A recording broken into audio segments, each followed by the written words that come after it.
Bonjour, ici Andrew McInerney, directeur artistique du Studio de musique ancienne de Montréal. Il me fait plaisir de vous présenter les entretiens pré-concert de notre saison spéciale 45e anniversaire. Bonjour, ici Nathalie Michaud, flûtiste et passionnée de musique. Bonjour, ici Isolde Lagacé, je suis la directrice de la salle Bourgie et je suis également passionnée de musique. Nous sommes ici aujourd'hui pour vous faire part de nos coups de cœur pour ce concert de cantate de Bach qui va être présenté par le Studio de musique ancienne en coproduction avec la Fondation Arte Musica.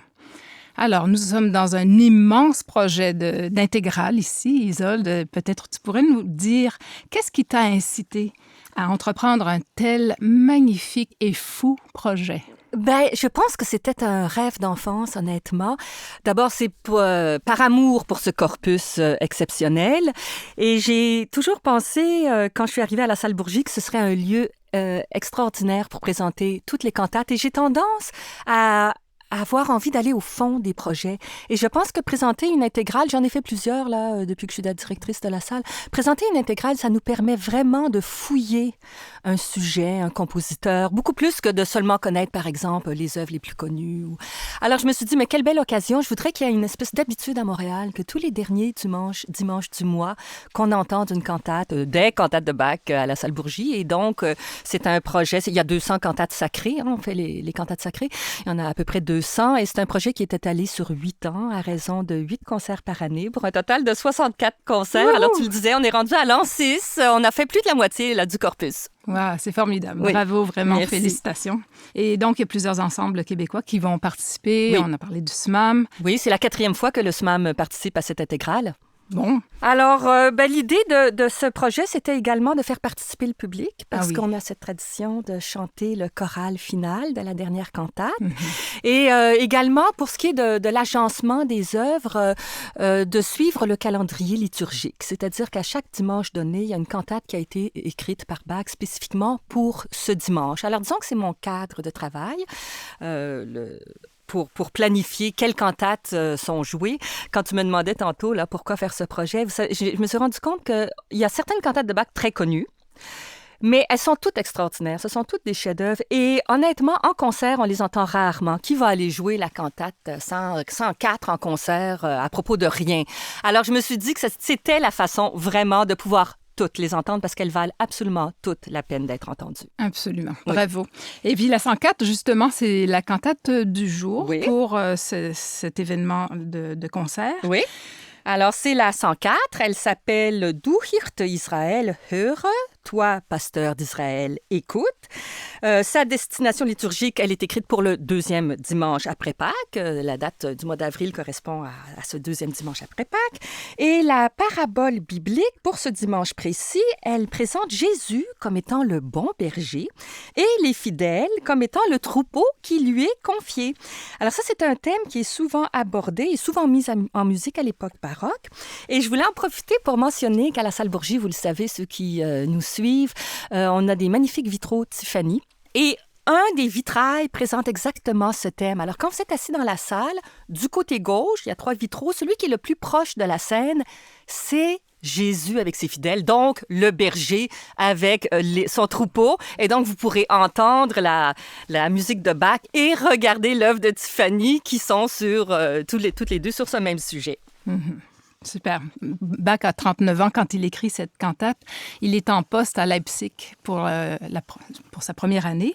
Et donc, là, il veut vraiment montrer toutes ses habiletés extraordinaires. Et puis, c'est pas la première fois qu'il l'aura fait, mais ici, dans cette cantate, c'est la musique de vie pastorale, avec son côté très idéalisé, d'amour, de foi, d'innocence. Et donc, il fait appel aux hautbois, qui ont une super belle présence dans ce concert, et 2 voix masculines qui feront les solos. Bach nous fait entendre dans ce magnifique chœur initial une évidente symbolique trinitaire aussi. Alors, on parle de mesure en 3/4, on parle de triolet, de trio de hautbois, de trio de cordes, etc. Tout ça, c'est des choses que l'interprète ou la personne qui s'attarde à la partition va pouvoir apprécier et qui fait partie, en fait, du bonheur de connaître la musique de Bach. Alors, Voici donc avec le thème du sommeil, un air de Bach aussi qui sera chanté par Clayton Kennedy. Une magnifique aria pour basse, vraiment d'une douceur inoubliable. Oui, et puis la cantate clôt avec un final choral tel que nous les connaissons. Et comme ce sera la dernière œuvre au programme, ce sera le choral qui sera chanté tout le monde en chœur, y compris avec le public, parce que j'espère que tous nos auditeurs aujourd'hui seront à la salle Bourgie pour ce concert. Donc, ce choral final est emprunté au psaume 23 qui dit... Le Seigneur est mon berger, rien ne me manque. Sur les prés d'herbes fraîches, il me parque. Vers les eaux du repos, il me mène. Il y refait mon âme. Alors voilà pour cette belle cantate du jour qui clôt le programme. Mais au programme, on aura également le bonheur d'entendre la cantate BWV 68, Also hat Gott die Welt geliebt. Ainsi, Dieu a tant aimé le monde. Et c'est une cantate qui est écrite pour le lundi de la Pentecôte. La Pentecôte, c'est cette fête qui clôt le temps pascal, donc qui est célébrée le 7e dimanche après le dimanche de Pâques. Évidemment, c'est une fête mobile parce que Pâques est une fête mobile. Et je mentionne que le livret est de Christiane Marianne von Ziegler. Et je le mentionne parce que Bach a utilisé 9 de ses textes pour ses cantates, enfin les cantates qu'on connaît parce qu'on sait qu'on en a perdu au moins la moitié.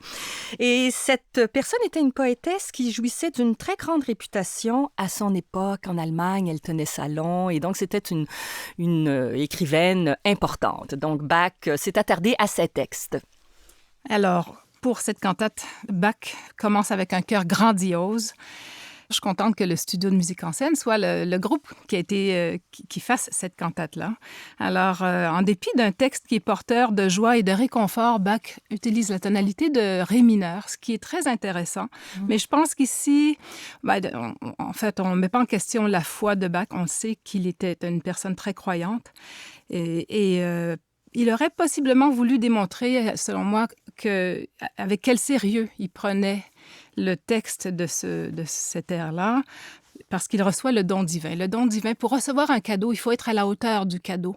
Donc, ça veut dire qu'il y a un sérieux à recevoir un cadeau.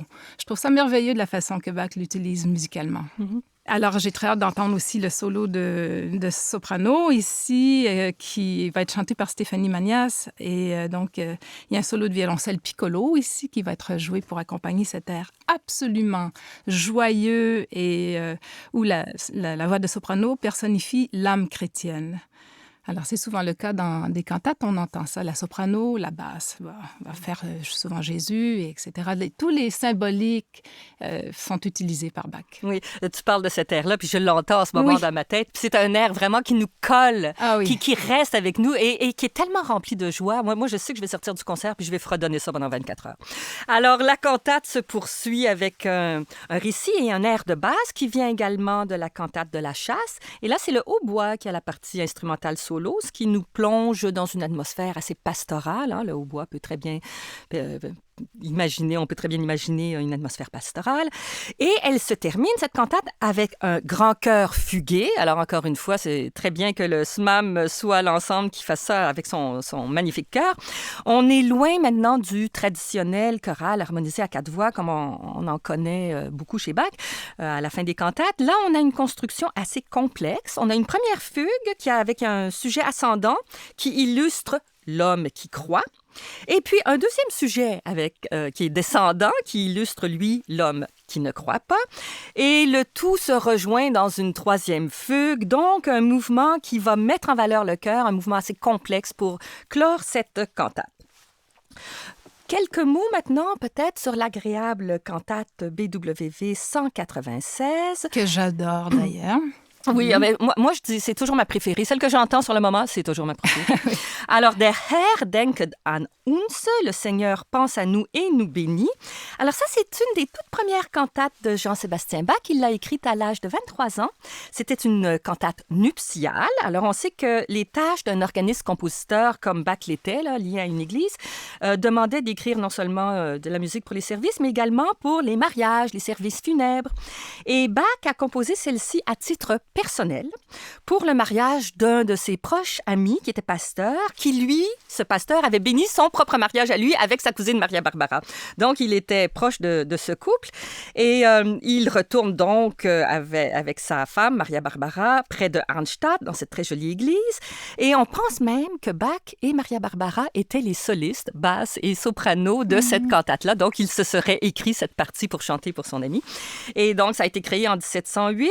Une cantate assez courte, avec une brève symphonie à la française pour ouvrir, un chœur fugué encore assez substantiel, avec une texture dense, un magnifique air de soprano plein de grâce italienne qui va très bien avec cette thématique du mariage et de la tendresse, suivi d'un duo pour ténor et basse, et d'un choral final vraiment très alerte, plein de doubles croches, d'arpèges aux instruments à cordes, conclu avec une double fugue qui dit « Amen » et qui se termine tout en douceur et on imagine le couple partir main dans la tendresse et l'amour. On pourrait parler beaucoup plus en longueur de toutes ces cantates. Il en reste une parce qu'on a 4 cantates pour ce concert, exceptionnellement. Et donc, la dernière sera la cantate 136. Sonde-moi, Dieu, et connais mon cœur. Examine-moi et connais ce que je pense. Ici, c'est vraiment le thème de l'honnêteté qui est travaillé dans le texte. Et donc, Bach utilise une instrumentation très dynamique ici avec des cuivres, avec un chœur. Et donc, le mal règne sur la terre, les méchants apparaissent souvent sous des traits séduisants. Attention, mais cette duperie ne durera pas, car le jour du jugement viendra et les esprits malins seront démasqués. Voilà le thème de cette cantate, où il y aura un air extraordinaire pour alto, accompagné du hautbois d'amour. Alors, beaucoup d'instruments originaux, extraordinaires, qu'on n'entend pas souvent, vont être mis ici en vedette. Alors moi, pour finir, j'aimerais dire, je suis certaine que tu es d'accord, Isole, que c'est fascinant qu'un compositeur si modeste comme Bach puisse nous faire vivre de telles émotions. Absolument, je suis tout à fait d'accord avec toi. Et puis, ça rejoint ce qu'on a dit au début, cette idée d'intégrale. C'est vraiment pour le public une occasion unique d'entendre des œuvres vraiment peu souvent jouées en concert. Alors, c'est 4 œuvres réunies dans un même après-midi, dans une salle comme Bourgie, qui a quand même un lieu magnifique également, avec une acoustique exceptionnelle. Et puis, évidemment, les musiciens et le chœur du SMAM. Je pense qu'on ne pourra qu'être sur un petit nuage en sortant de ce concert.